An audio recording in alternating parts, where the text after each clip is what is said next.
I sold the only piece of land my father ever left me to pay for his visa, believing every single promise he whispered to me the night before he flew to Canada. And 11 months later, I found out he was already married to someone else through a wedding photo that landed on my phone completely by accident, posted by a mutual friend who had absolutely no idea what she was showing me. My name is Sana, and this happened to me almost 3 years ago now, back when I was 26 years old, living in Lahore, engaged to a man named Bilal, who I'd known since we were teenagers. Our family is close enough that our marriage felt more like destiny than decision by the time we finally got engaged. Bilal had always dreamed of moving to Canada, talking about it constantly, about building a real future for us there, about how much better our life could be once he got settled and brought me over to join him properly. Our families lived on the same street growing up, and Bilal and I had known each other so long that half our childhood memories were tangled up together. Cricket games in the alley behind our houses, studying for exams side by side during summer breaks, the kind of familiarity that made falling into a relationship feel natural rather than sudden. When we finally admitted our feelings to each other in our early 20s, everyone around us always said we were meant to end up together. And honestly, for most of my life, I believed that completely too. When he finally proposed, surrounded by both our families, in my mother's living room, it genuinely felt like the beginning of exactly the life I'd always imagined for myself. When the opportunity finally came, a study permit that could eventually lead to permanent residency, there was just one problem. The money required to make it happen was far more than either of our families could reasonably put together on their own. Before I keep going, if you believe the truth always finds a way to surface no matter how carefully someone tries to hide it, go ahead and hit that like button right now. And if you're new here, this is a great time to subscribe, because we bring you real stories, just like this one, every single week. Stories about people who thought they'd gotten away with something, right up until the exact moment they didn't. Alright, let's get back to where everything actually started. The piece of land in question had belonged to my father. The only real inheritance he left behind when he passed away when I was 19, a small plot on the outskirts of the city that my mother had always insisted we hold on to, telling me it would matter someday. Maybe for my own wedding? Maybe for an emergency none of us could predict yet. I still remember visiting that land as a little girl, my father pointing out where he imagined building a small house someday, once he'd saved enough. A dream he never quite got the chance to finish before he got sick. Selling it felt like closing a door on that memory. But at the time, with Bilal's opportunity sitting right in front of us and a deadline creeping closer every week, it felt like the right kind of sacrifice, the kind love sometimes asks of you when you're building a future with someone. When Bilal came to me, desperate and hopeful, explaining exactly how much the visa process would cost, how tight the timeline was, how this genuinely felt like our one real shot at building the life we'd been planning together since we were teenagers, I didn't hesitate for very long. I sold that land, quietly, without telling my mother the full truth about where the money was actually going, until it was already done, believing completely that I was investing in our shared future rather than giving away the last physical piece of my father I had left. Looking back now, I sometimes wonder if some quiet part of me already sensed my mother would have objected, not because she didn't trust Bilal exactly, but because she'd always been more cautious than me about tying our family's security to someone else's promises, no matter how much she liked him personally. My uncle, a lawyer back in Lahore, insisted, almost as a formality more than genuine suspicion, that Bilal sign a simple promissory note, acknowledging the loan, structured as a loan rather than a gift, with a clear repayment timeline attached in case anything ever fell through, with his family's ability to help cover the rest later. At the time, I remember feeling almost embarrassed asking Bilal to sign it, worried it looked like I didn't trust him, but my uncle was firm, telling me that love and financial responsibility were two completely separate things, and that protecting myself legally had absolutely nothing to do with doubting Bilal's intentions. Bilal signed it without much complaint, kissed my forehead, and told me it wouldn't matter anyway because he'd pay it back the moment he was settled, long before any deadline on that paper ever came close to mattering. He left for Canada 3 weeks later, and for the first few months, everything felt exactly like we'd planned it. He called often, sent photos of his new apartment, talked about his classes, about part-time work he'd picked up, about how much colder it was than either of us had properly prepared for. I remember staying up late some nights just to catch him during a break between his shifts, falling asleep with my phone still in my hand, comforted by the sound of his voice, even through a shaky video call connection. Slowly, though, the calls became less frequent. Messages that used to come within minutes started taking days. When I asked about timelines for me joining him, about sponsorship paperwork he'd mentioned researching early on, his answers grew vaguer. Always something about needing to establish himself more first, about immigration processes being more complicated than he originally expected, about needing just a little more patience from me while he figured things out properly. I gave him that patience, month after month, telling myself distance and stress were simply changing him temporarily, that the man who'd promised me a future was still in there somewhere, just overwhelmed by an unfamiliar country and unfamiliar pressure. My mother, who had learned the full truth about the land by then, grew quieter about the whole situation over time, never saying, "I told you so," outright.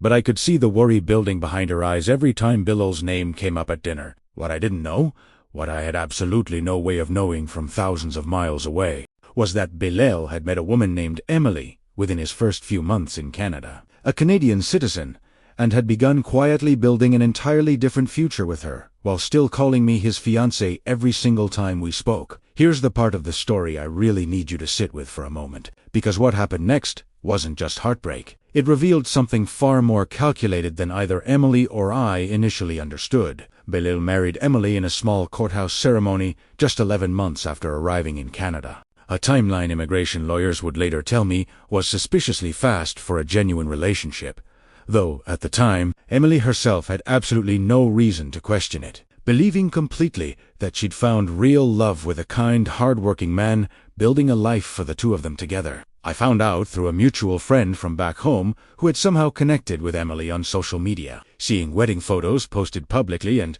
not realizing the significance, forwarded them to me casually, asking if I recognized the man in the photos since he looked so much like Bill. I remember staring at my phone for what felt like an eternity, the room around me completely silent except for my own heartbeat, looking at photos of the man I'd sold my father's land for, smiling in a suit I didn't recognize, standing next to a woman I'd never heard him mention even once in almost a year of daily conversations. I didn't call him screaming. I didn't message Emily immediately in a fit of rage either, though every instinct in me wanted to. Instead, once the initial shock settled into something colder and more focused, I called my uncle, and together we started very carefully gathering everything, our messages over the past year. The signed promissory note, dates and timelines that painted an unmistakable picture once laid out side by side. My uncle explained something that genuinely surprised me at the time, that a marriage entered into this quickly, this soon after arriving on a study permit, particularly while someone was still actively engaged to and financially entangled with another person overseas, could actually raise serious red flags for immigration fraud under Canadian law, especially if it could be shown the marriage was primarily a pathway to permanent residency rather than a genuine relationship. Before going to any authorities, though, I made a decision that surprised even myself. I reached out to Emily directly. I wrote her a long, careful message, explaining exactly who I was, attaching photos of Bilal and me together over the years, our engagement announcement, and finally, the promissory note itself, dated and signed nearly a year before her own wedding day. I told her I wasn't reaching out to hurt her, that as far as I could tell, she was likely being deceived just as thoroughly as I had been, and that I thought she deserved to know the full truth about the man she'd just married. Emily didn't respond for 3 days. When she finally did, her message was raw, devastated, and honest in a way that told me immediately she'd had no idea any of this existed. She explained that Bilal had told her he'd had one previous relationship back home that ended badly before he moved to Canada.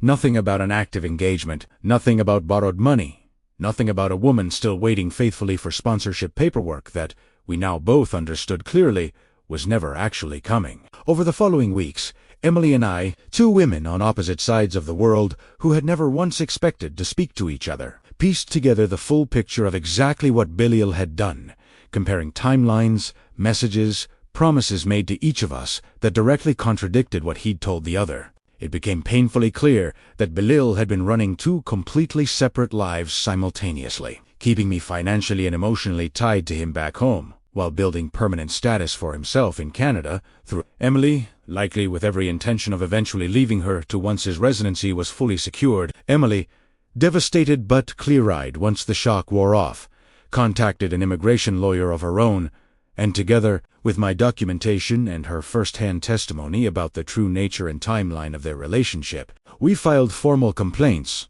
hers with Canadian immigration authorities regarding potential marriage fraud, mine, back in Pakistan. A legal claim against Belil for the outstanding loan documented clearly on that promissory note my uncle had insisted on nearly 2 years earlier. If this story is landing with you the way I think it might be, go ahead and drop a comment down below. I'd genuinely love to hear if you've ever discovered someone you trusted completely was living an entirely different life behind your back, or a moment where staying calm and gathering the full truth first ended up mattering more than reacting immediately out of anger. And if you know someone who's ever trusted the wrong person with their heart, their money, or both, someone who could use a reminder that the truth eventually finds its way to the surface, go ahead and share this video with them. It genuinely helps stories like this one reach the people who need it most. The investigation into Belil's marriage took almost a year to fully unfold, during which his permanent residency application was formally flagged and suspended pending review. Emily filed for divorce almost immediately once the truth came out, refusing to remain tied to a marriage she now understood had likely been built entirely around convenience rather than any genuine feeling on his part. Without the marriage still intact and functioning as his primary pathway to residency, and with clear evidence presented to immigration officials regarding the timeline of his prior engagement and ongoing financial entanglement with someone back home during the exact period he claimed to be building a new, genuine relationship, Belil's status in Canada was ultimately revoked, and he was ordered to leave the country entirely. Back in Pakistan, the civil case regarding the loan moved forward separately, and because the promissory note my uncle insisted on all those years ago had been properly signed, dated, and witnessed, the court ruled clearly in my favor, ordering Belil to repay the full amount, plus accumulated interest, once he returned. It wasn't the land itself. Nothing could ever truly replace that specific piece of my father's memory, but it was something, a small measure of justice that felt earned rather than given. As for me, I used the eventual settlement, combined with money I'd been quietly saving on my own over those 2 painful years, to start a small import business back home.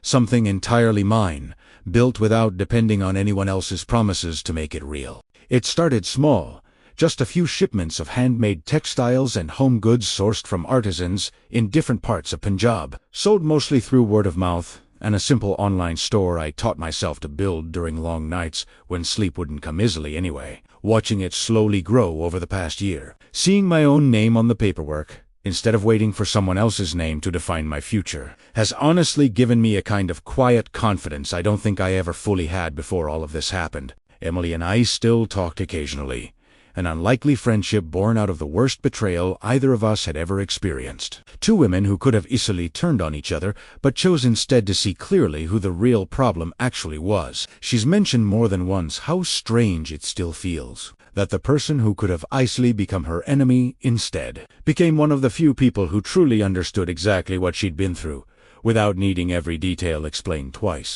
We've talked about meeting in person someday, maybe once. She visits family in a neighboring country, an odd kind of friendship neither of us ever expected, but both of us have come to genuinely value. I think about my father sometimes when I look at the small shop I eventually opened, funded in part by land he once left me. Land I lost to someone else's lies before finally reclaiming in a different form.